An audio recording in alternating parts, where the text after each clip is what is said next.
Je suis Adrien Doidy. Toute mon œuvre mathématique est centrée autour des nombres complexes. J'ai contribué à faire progresser la géométrie algébrique et la théorie des systèmes dynamiques. Ces nombres ont une longue histoire. Vous voyez ici à gauche Tartaglia et Cardano, les pionniers qui ont vécu pendant la Renaissance. À droite, Cauchy et Gauss, qui ont consolidé la théorie au XIXe siècle. Les nombres complexes ne sont pas si complexes qu'on pourrait croire. Ils ont d'abord été appelés les nombres impossibles, et on les appelle encore parfois imaginaires. Car c'est vrai, il faut un peu d'imagination. Mais aujourd'hui, ces nombres ont envahi la science et ne sont plus vraiment mystérieux. C'est en particulier grâce à eux qu'on peut construire de jolis ensembles fractales. Et j'ai beaucoup travaillé sur ce sujet. J'ai même réalisé un film, La dynamique du lapin, l'un des premiers films d'animation mathématique. Je vais d'abord vous expliquer les nombres complexes au tableau. Les mathématiciens aiment bien écrire à la craie. Vous verrez que la règle, l'équerre et le rapporteur ont parfois des comportements inhabituels. Traçons une droite graduée au tableau. L'une des plus belles idées des mathématiques est de relier la géométrie et l'algèbre. C'est le point de départ de la géométrie algébrique. Tout comme on ajoute des nombres, on peut ajouter des points. Voici un point rouge sur la droite et un autre point bleu. Additionnons ces deux points. C'est le point vert. 1 plus 2 égale 3. Si les points rouge et bleu se déplacent, il en est de même pour le point vert qui est leur somme. Plus intéressant encore, on peut multiplier des points. Observons par exemple la multiplication par moins 2. Elle transforme le point 1 en le point moins 2, bien sûr. Et si on multiplie encore par moins 2, on doit faire le même mouvement. Changer de côté par rapport à l'origine et doubler la distance à l'origine. On obtient 4, bien sûr. Si on multiplie 2 fois de suite par moins 2, on a multiplié par 4. La multiplication par moins 1 est très simple. Chaque point est envoyé sur son symétrique par rapport à l'origine. C'est-à-dire qu'il faut effectuer un demi-tour. Une rotation de 180 degrés si l'on préfère. Si l'on multiplie un nombre par lui-même, le résultat est toujours positif. Par exemple, si on multiplie par moins 1, on tourne d'un demi-tour. Donc si on le fait une deuxième fois, eh bien, on retombe au point de départ. Et c'est pour cette raison que moins 1 fois moins 1 est égal à plus 1. Tout simplement. Vous voyez par exemple que la multiplication par moins 1 envoie 2 sur moins 2. Et que si on multiplie encore une fois par moins 1, on revient en 2. Évident, n'est-ce pas? Il n'y a donc aucun nombre qui, multiplié par lui-même, donne moins 1. Autrement dit, moins 1 n'a pas de racine carrée.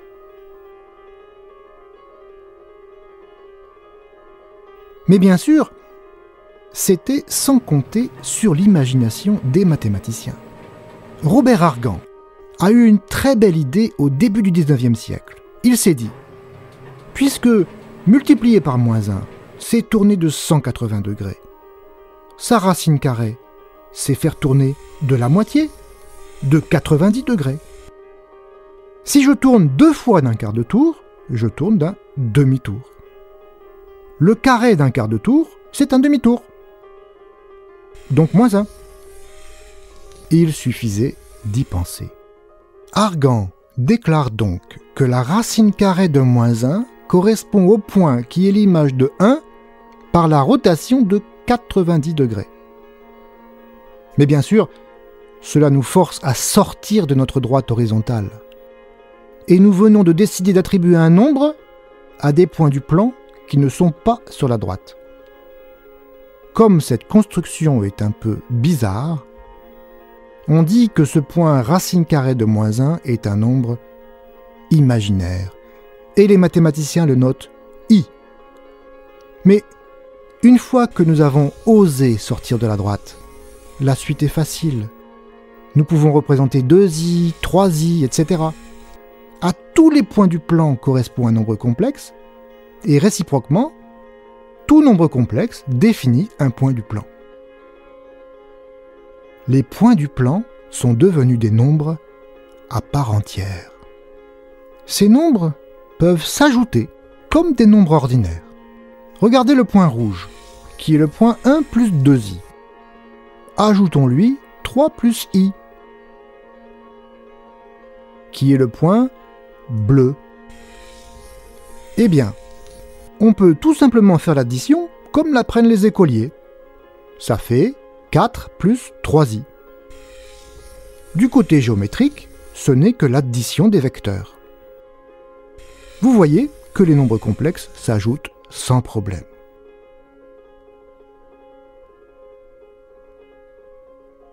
Mais bien plus intéressant encore, ces nombres complexes peuvent aussi se multiplier, tout comme les nombres réels. Voyons. Nous savons multiplier un nombre complexe par 2, par exemple. 2 fois 1 plus i, ça fait bien sûr 2 plus 2i. Du côté géométrique, c'est facile de multiplier par 2, juste une dilatation par 2. Le double du point rouge, c'est le point vert.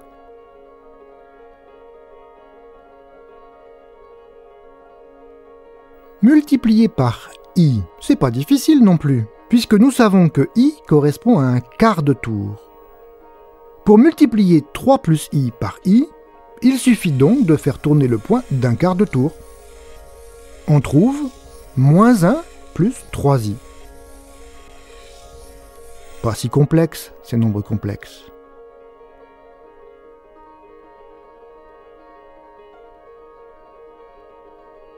Et finalement, on peut multiplier deux nombres complexes quelconques sans problème. Essayons par exemple de multiplier 2 plus 1,5i et moins 1 plus 2,4i. On fait comme d'habitude. On multiplie d'abord par 2, puis par 1,5i et on ajoute les résultats. On obtient donc 2 fois moins 1 plus 2,4i plus 1,5i fois moins 1 plus 2,4i. On a donc moins 2 plus 4,8i moins 1,5i plus 3,6i fois i. Mais souvenons-nous que i au carré égale moins 1, puisque c'est pour ça qu'on l'a inventé. Ça fait moins 2 plus 4,8i moins 1,5i moins 3,6. Rangeons un peu tout cela.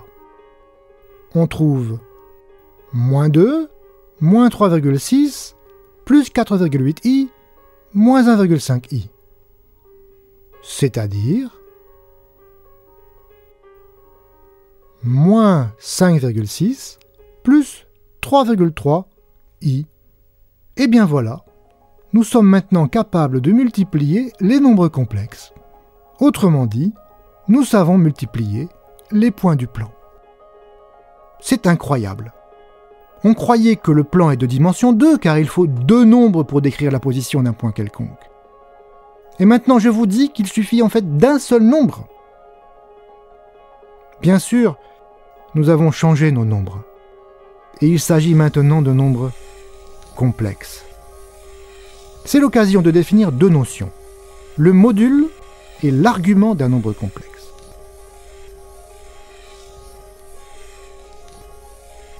Le module d'un nombre complexe z, c'est simplement la distance à l'origine du point correspondant du plan.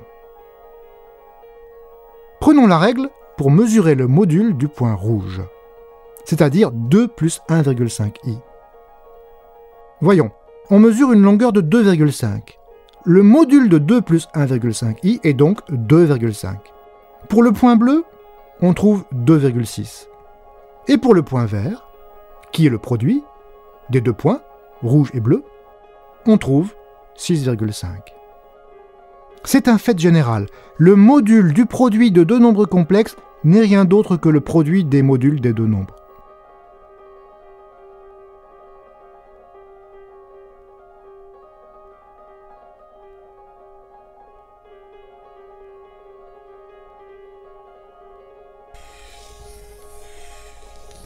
L'argument d'un nombre complexe s'obtient en mesurant l'angle entre l'axe des abscisses et la droite joignant l'origine au point. Ici, par exemple, l'argument du nombre complexe rouge est égal à 36,8 degrés. Celui du point bleu est 112,6 degrés. Et celui du produit, le point vert, est 149,4 degrés. C'est la somme des arguments des deux nombres.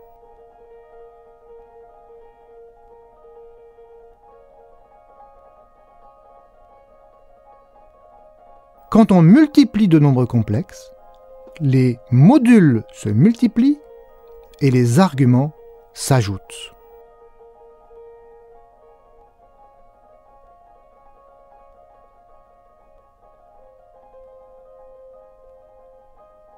Terminons notre première rencontre des nombres complexes avec la projection stéréographique.